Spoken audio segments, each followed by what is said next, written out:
Hello friends, आज हम constitution को आगे कंटिन्यू करेंगे। तो आगे आर्टिकल 19 में है freedom of speech and expression.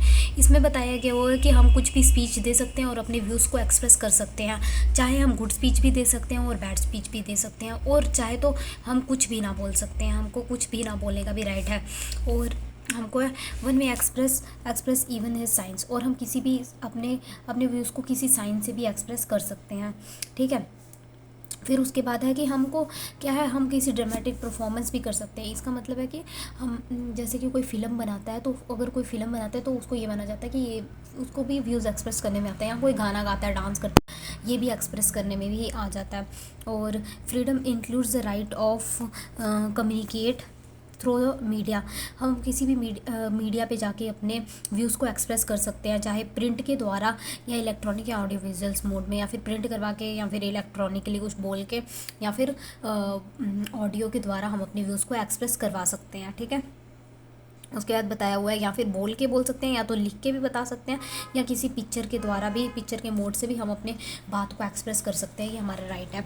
उसके बाद है public education so essential for the proper functioning of the process of popular government is possible imposition of the pre censorship of the publication of the violation of the freedom of the expression. इसमें इसका मतलब ये है कि अगर कोई film, हमको film बनाने का राइट है, पर किसी फिल्म पे कोई गंदे वाले सीन्स होते हैं, तो फिर क्या हमको वो बनाने का राइट है? तो नहीं है, ऐसे सीन्स बनाने का राइट नहीं है। पर अगर किसी फिल्म में बना दिए होते हैं ऐसे सीन्स, तो फिर वो क्या करते हैं, प्री सेंसरशिप होती है। सेंसरशिप में क्या होता है कि ऐसे सीन्स को वो खुद काट देते हैं, और फिर हमको वो बोलते हैं कि ऐसे सीन्स नहीं दिखाने हैं। तो फिर उन्हें, उनके पास राइट है कि वो हमारी फिल्म में से ऐसे सीन काट के दिखा सकते हैं। ठीक है। तो इस वाले सेक्शन में यही बताया हुआ है आर्टिकल 19 में। और हमको ये बोला गया हुआ है कि हमको ये भी राइट है कि हम कुछ भी ना बोलें। तो फिर जब नेशनल एंथम हो रहा होता है, तो फिर जब गाना गाते हैं, तो फिर सब लोग खड़े हो जाते हैं और गाना गाते हैं। और कुछ लोग ऐसे होते हैं जो सिर्फ खड़े होते हैं और पर गाना नहीं गाते हैं, राष्ट्रीय गाना नहीं गाते हैं। तो ये इसलिए क्योंकि नहीं गाते, क्योंकि हमको राइट है कि हम कुछ भी ना बोलें, तो फिर इसीलिए वो कुछ भी नहीं गाते हैं। ठीक है। और नेक्स्ट है हमको ये जो आर्टिकल 19 है, ये कॉरपोरेशंस पे भी अप्लाई होता है, क्योंकि ये जो है ये हमारे इंडिया के लोगों के लिए, रेजिडेंट्स के लिए है, सिटीजन्स के लिए। तो company is not a citizen, company को सिटीज़न नहीं माना जाता। तो क्या कंपनी के लिए अप्लाई होंगे? तो पहले सुप्रीम कोर्ट का जजमेंट आया कि हाँ, सुप्रीम कंपनीज़ पे भी अप्लाई होंगे, क्योंकि अगर कंपनीज़ में हम अप्लाई नहीं करेंगे तो शेयर होल्डर्स पे भी अप्लाई नहीं होगा। तो इसलिए माना जाएगा the share holder right are equally effective. Share holder के भी राइट इफेक्टिव होंगे if the rights of the company are affected. तो अगर शेयर होल्डर पे, कंपनी पे नहीं अप्लाई होगा, तो शेयर होल्डर्स पे भी अप्लाई नहीं होगा, इसलिए शेयर होल्डर को इक्वली राइट नहीं मिलेगी, इसीलिए शेयर कंपनी पे भी अप्लाई किया जाता है। पर ये जो होगा वो एब्सोल्यूट नहीं होगा, कुछ सर्टेन रिस्ट्रिक्शंस भी लगाई जा सकती है किसी किसी केसेस में। कौन कौन सी है वो रिस्ट्रिक्शन? आर्टिकल 19 में बताया हुआ है कि ये राइट्स मिले हैं, freedom of speech and expression. पर हमारे ऊपर रिस्ट्रिक्शंस भी लगाई जाती है, वो कौन कौन सी केसेस में लगाई जाती है? तो ये हैं वो केसेस। तो पहला केस है, अगर कोई हम ऐसी चीज़ बोलते हैं जो sovereignty and integrity of India के खिलाफ है, जैसे कि हमको कुछ भी बोलने का अधिकार है, तो फिर क्या कुछ भी बोल सकते हैं? कि अगर हम भारत में रह के बोलते हैं या भारत तेरे टुकड़े हों, तो अगर कोई बोलता है कि हिंदुस्तान मुर्दाबाद, भारत में रह के भी ऐसे कुछ लोग हैं जो अगर ऐसा बोलें, तो क्या उनको ऐसा राइट मिलेगा? नहीं। तो उनके खिलाफ एक्शन लिया जाएगा। उनको ऐसा कुछ राइट नहीं है कि कुछ भी बोल सकते हैं। ठीक है। सेकंड है सिक्योरिटी ऑफ स्टेट। अगर भारत की जो सिक्योरिटी के खिलाफ कुछ है, तो वो भी हम नहीं कर सकते हैं। और अगर कोई ऐसी चीज़ हम जो बोलना चाह रहे हैं जो देश के फ्रेंडली रिलेशंस को ख़राब कर सकता है, friendly relation with foreign state, friendly relation के जो हमारे फॉरेन कंट्रीज़ हैं उनके साथ रिलेशन है उनको ख़राब कर सकता है, ऐसी चीज़ अगर हम बोलते हैं तो फिर हमको रोका जा सकता है। अगर हम ऐसी कोई चीज़ बोलते हैं जो पब्लिक ऑर्डर के खिलाफ है, जो जनहित के खिलाफ है, जैसे कि कोई आदमी है रोड पे खड़े हो गया और ज़ोर ज़ोर से गालियाँ निकाल रहा है, और या फिर रात को कोई जाके शोर कर रहा है, गालियाँ निकाल रहा है, तो फिर उसको भी खिलाफ एक्शन लिया जा सकता है, उसको हम रोक सकते हैं। ये नहीं बोल सकता कि मेरे पास freedom of speech and expression है। गालियाँ देने में कोई रोक नहीं है, हम गालियाँ तो दे सकते हैं क्योंकि हमको फ्रीडम ऑफ गुड स्पीच और बैड स्पीच दोनों का राइट है। पर गालियाँ कहाँ देनी है वो मैटर करता है। हमारी गालियाँ से किसी और को, पब्लिक को प्रॉब्लम नहीं होनी चाहिए। अगर आधी रात को कोई जाके गालियाँ निकालेगा, पूरा पब्लिक न्यूसेंस हो रहा है, पूरे मोहल्ले को प्रॉब्लम हो रही है, तो फिर ये इसके लिए हमको रोका जा सकता है। पर अगर किसी के साथ लड़ाई हुई फिर हम गालियाँ निकाल रहे हैं तो हमको नहीं रोका जा सकता, वो हमारा राइट है, ठीक है। नेक्स्ट है डिसेंसी एंड मॉरलिटी। कोई ऐसी बात बोल रहे हैं जो डिसेंट नहीं है और हमारी मॉरलिटी के ख़िलाफ़ है, ठीक है। जैसे कुछ गाने बना दिए, कुछ किसी के खिलाफ़ बेकार गाना बना दिया, तो अगर ऐसी चीज़ करते हैं तो भी हमको रोका जा सकता है।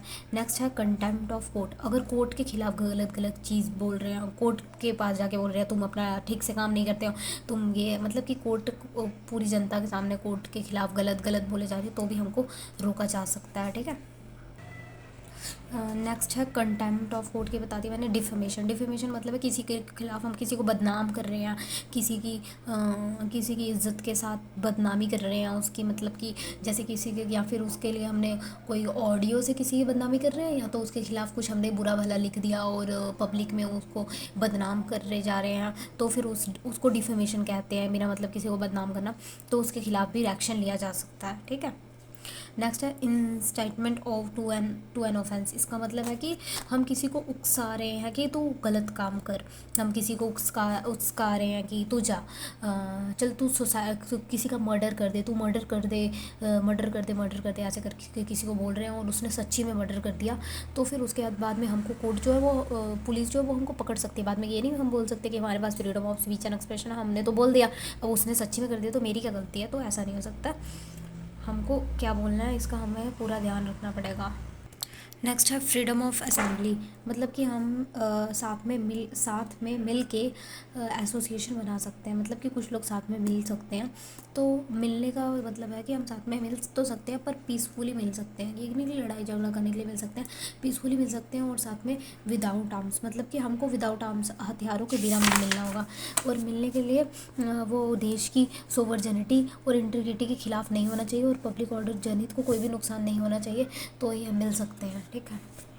बस में ये है कि हमको मिलने का अधिकार है, और ये अधिकार जैसे कभी कभी तो छिन गए थे। जैसे ये कभी एक बारी लॉकडाउन जब लगा हुआ था तो फिर उन्होंने लगा दिया था कि 4 लोग एक साथ नहीं मिल सकते हैं, तो ये वाला राइट उन्होंने हमसे वो कर लिया था कि इस पर रिस्ट्रिक्शन लगा दी थी।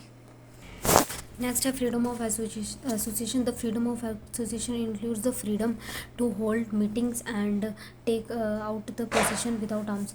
मतलब कि हम साथ में मिलकर मीटिंग कर सकते हैं एसोसिएशन की, मतलब कि किसी का एसोसिएशन, मतलब कि एसोसिएशन का मेंबर बन सकते हैं। जैसे कि कोई क्लब होता है तो क्लब का मेंबर बन जाता है, या फिर कोई यूनियन का मेंबर बन जाता है, किसी ग्रुप का कोई मेंबर बन जाता है, तो वो हमको आज़ादी है कि हम बन सकते हैं। पर हमको ये भी आज़ादी है कि हम चाहे तो ना भी बन सकते हैं, ये कोई कंपलसरी नहीं कि बन सकते हैं। पर वो जो है सोवरजेनिटी एंड इंटीग्रिटी ऑफ इंडिया के खिलाफ़ नहीं होना चाहिए, पब्लिक ऑर्डर और मॉरलिटी के खिलाफ़ नहीं होना चाहिए।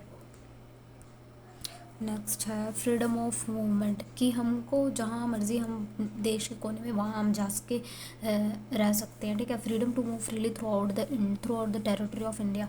इंडिया में हम कहीं भी जाके रह सकते हैं, और जब हम रहने के लिए जाएंगे तो फिर हमको सिर्फ 2 चीज़ों के लिए रोक सकते हैं, ठीक है।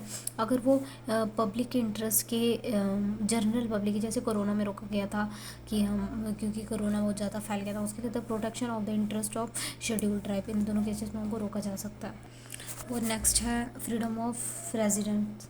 इसमें क्या बताया हुआ है कि हम फ्रीडम ऑफ रेजिडेंट, इसमें ये बताया हुआ है कि हम दुनिया के किसी भी कोने में जाके रह सकते हैं, अपना घर बसा सकते हैं। जैसे कि जैसे कि हम JNK में अपना घर बसा लिया, हम JNK में रह रहे हैं, तो वैसे ही कोई भी लोग किसी भी कोने में जाके रह सकते हैं। और पर जब हम रहेंगे तो फिर अगर कोई जैसे कुछ होता है कि मतलब कि किसी की ड्यूटी होती है, या फिर उसके लिए जर्नल के पब्लिक का काम होता है, जैसे कि किसी का जैसे कि मैं बताती हूँ, कुछ काइंड्स ऑफ ऐसे पर्सन तो होते हैं जिनकी ड्यूटी होती है वो देश का काम करने के लिए, उनको वो रोकते हैं, तो उन लोगों को रोका जा सकता है, ठीक है। यहाँ पे लिखा हुआ है एरियाज में be banned for the certain kinds of people such as prostitute, इन लोगों को रोका जा सकता है। नेक्स्ट है right to acquire hold any dispose of the in the freedom of trade and expression. अच्छा, ये उसका ऊपर वाला है। ये नेक्स्ट है freedom of trade and expression. इसमें ये बताया हुआ है कि हमको की फ्रीडम दी हुई है, हम कोई भी बिजनेस, कोई भी व्यापार, कोई भी कॉमर्स, कुछ भी हम कर सकते हैं, जो हमारी मर्ज़ी हो हम वो बिज़नेस कर सकते हैं। इसकी हमको पूरी फ्रीडम दी गई हुई है। चाहे तो हम पर इसमें आर्टिकल में ये है कि अगर हमको पर इसके लिए क्वालिफ़िकेशन होना ज़रूरी है, जिसके लिए क्वालिफ़िकेशन होना ज़रूरी है तो उसमें क्वालिफ़िकेशन होनी चाहिए। जैसे कि कोई इंसान डॉक्टर नहीं है पर फिर भी डॉक्टर की क्लिनिक खोल के बैठ गया और बाद में बोलेगा मेरे पास किसी भी बिज़नेस करने का राइट है, तो ऐसा नहीं है, उसके लिए क्वालिफ़िकेशन होना ज़रूरी है। और ऐसी चीज़ें जिसमें मोनोपली है, जिसमें सरकार ने बोला हुआ है कि ये सिर्फ सरकार कर सकती है, तो वैसी भी बिज़नेस हम नहीं कर सकते। जैसे कि रेलवे जो है वो सरकार के अंडर है, तो फिर सरकार जिसको देगी रिस्पॉन्सिबिलिटी, मतलब जिसको देगी अपॉर्चुनिटी कि वो चलाएगा ट्रेन, मतलब जिसके पास क्वालिफिकेशन होगी तो वही चलाएगा। ये नहीं कि कोई भी प्राइवेट ट्रेन बना के बोलेगा मैंने ट्रेन बना के मैं ट्रेन चलाने का काम करूँगा, मेरे ये काम में ये मेरे पास फ्रीडम है ट्रेड एंड ऑक्यूपेशन का, तो ऐसा नहीं है। ठीक है, उस गवर्नमेंट ने जो है वो अपने प्राइवेट को भी दिए होते हैं, पर गवर्नमेंट नहीं बोला होता है, तो फिर अगर प्राइवेट गवर्नमेंट उसके आपको परमिशन देती है तो ही आप कर सकते हो। आज हमने कंप्लीट कर लिया आर्टिकल 19 और आर्टिकल 20। हम नेक्स्ट वीडियो में कंटिन्यू करेंगे। Bye guys.